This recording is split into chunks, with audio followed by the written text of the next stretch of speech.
Selamat datang di channel Capeo TV. Kali ini, kita akan membahas tentang pulau boneka di Meksiko dan Julian Santana Barbera, si penjaga pulau itu. Bagaimana ceritanya? Tonton video ini sampai selesai ya.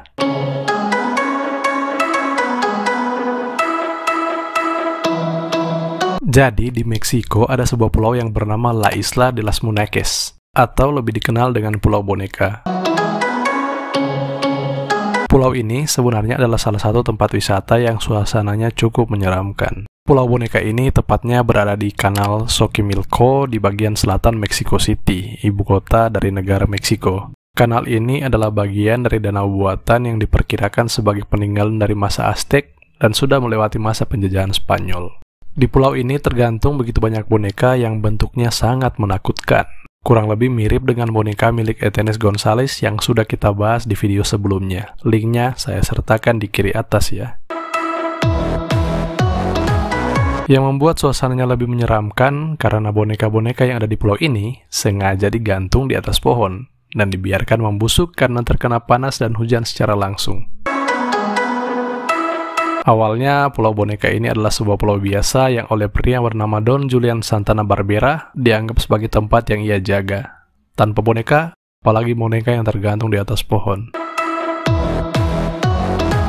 Namun, pada suatu waktu, Don Julian mengaku menemukan sesosok mayat gadis yang mengapung diakibatkan kematian yang tidak wajar, entah hanyut atau karena alasan lainnya. Kemudian dia menemukan juga boneka yang hanyut bersama-sama dengan si gadis itu. Karena merasa bersalah tidak dapat menyelamatkan nyawa gadis itu, Don Julian kemudian menggantung boneka yang ditemukannya di atas pohon. Semenjak itu, kurang lebih selama setengah abad, Don Julian mengumpulkan boneka dari tempat sampah, dari kanal, lalu menggantungnya di pepohonan pulau itu. Bahkan sempat-sempatnya si Don Julian menukarkan hasil panen pertaniannya untuk mendapatkan boneka saja. Beberapa boneka digantung masih utuh, ada boneka yang digantung sudah dalam keadaan rusak. Ada yang tidak punya kepala, ada yang tidak punya badan, bahkan ada yang sengaja dibongkar oleh si Don Julian sendiri. Perilaku Don Julian yang percaya tahyul membuat masyarakat merasa heran, bahkan muncul pertanyaan di masyarakat, apakah benar ada mayat gadis kecil yang ditemukan oleh Don Julian? Kayaknya pesulap merah harus turun tangan nih. Dan akhirnya pada tahun 2001, Don Julian Barbera meninggal dunia dengan cara yang sama seperti ceritanya tentang gadis yang ia temukan, yaitu mengapung di kanal itu. Kisah ini sendiri masih menjadi misteri tentang kebenarannya karena si Don Julian dianggap tidak waras karena perilakunya. Sebenarnya ada beberapa versi tentang latar belakang digantungnya boneka-boneka ini.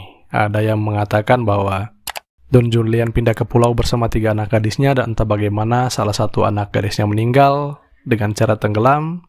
Kemudian dia menggantung boneka-boneka ini untuk menenangkan arwah anak gadisnya. Bahkan ada pula yang mengatakan bahwa Don Julian hanya mendengarkan suara-suara saja, yaitu suara arwah anak gadis, sehingga dia mengumpulkan boneka digantungkan di pohon untuk menenangkan arwah anak-anak gadis tersebut. Oke, jadi kalian percaya cerita yang mana? Silakan tinggalkan komentar di bawah ya.